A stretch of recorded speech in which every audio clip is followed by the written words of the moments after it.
GUPTAS have never captured the state. It's a lie. There were 3 Gupta brothers. The state is huge. The state, the national government has 1.8 trillion rands in expenditure every year. The SOE is probably another trillion rands. The municipalities as well, another trillion rands. You look at the benefit that goes to white business in the state. The state has always been captured by white business.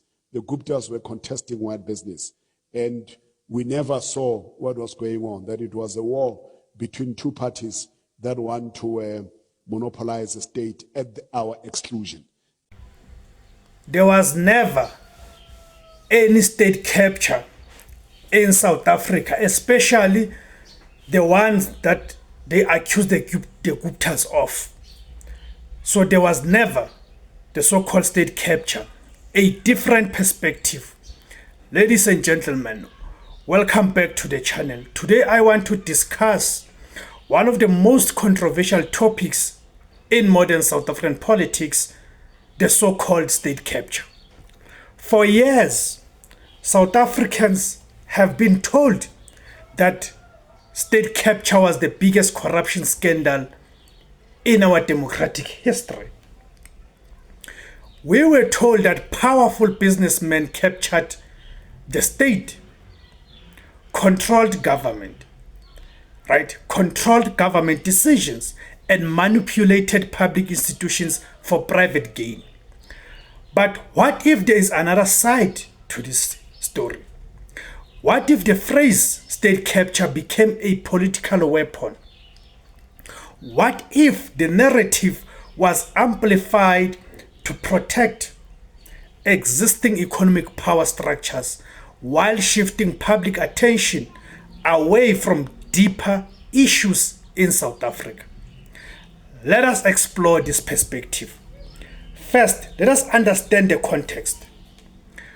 When Jacob Zuma became president, South Africa was already one of the most unequal societies in the world.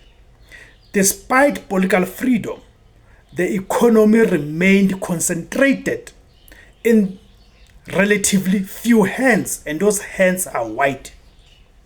Large corporations, financial institutions, and established business networks continued to dominate key sectors of the economy.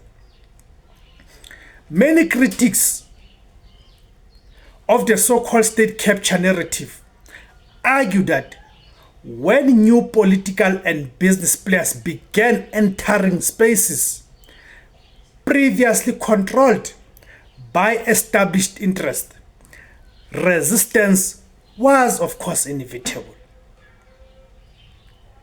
Right? So the concept of the so-called state capture was not simply about corruption. It became a powerful political narrative used to shape public opinion and influence political outcomes.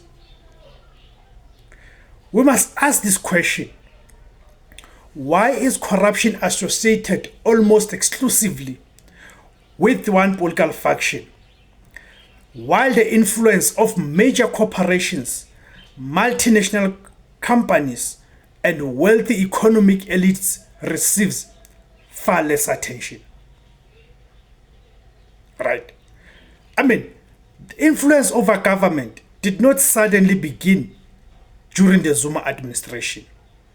Large corporations have long influenced policy through lobbying, campaign funding, advisory relationships, and economic pressure.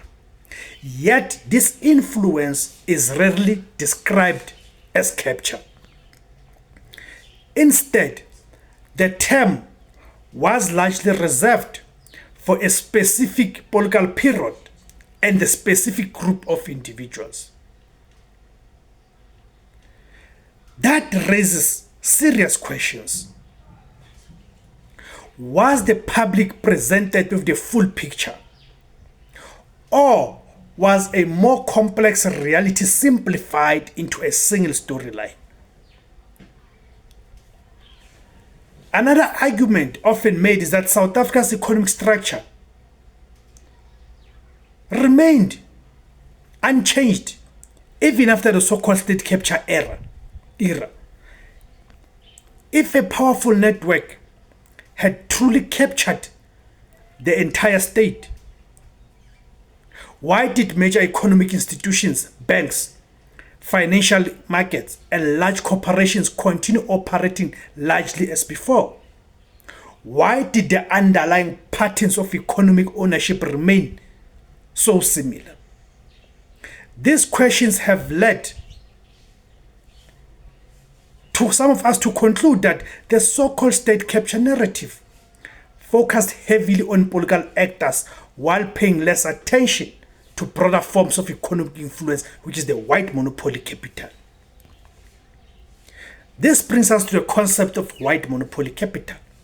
The phrase became highly controversial, but it supports the argument that has been highlighted. The concentration of wealth and economic power in South Africa still remains in the hands of the white minority. Discussions about so-called state capture overshadowed debates about economic transformation, ownership, land reform, and wealth inequality. The media focused intensely on allegations involving politicians and certain business families, while broader questions about who controls the economy received less attention. Thank you guys for tuning in. My name is SEKHOSANA. Africa.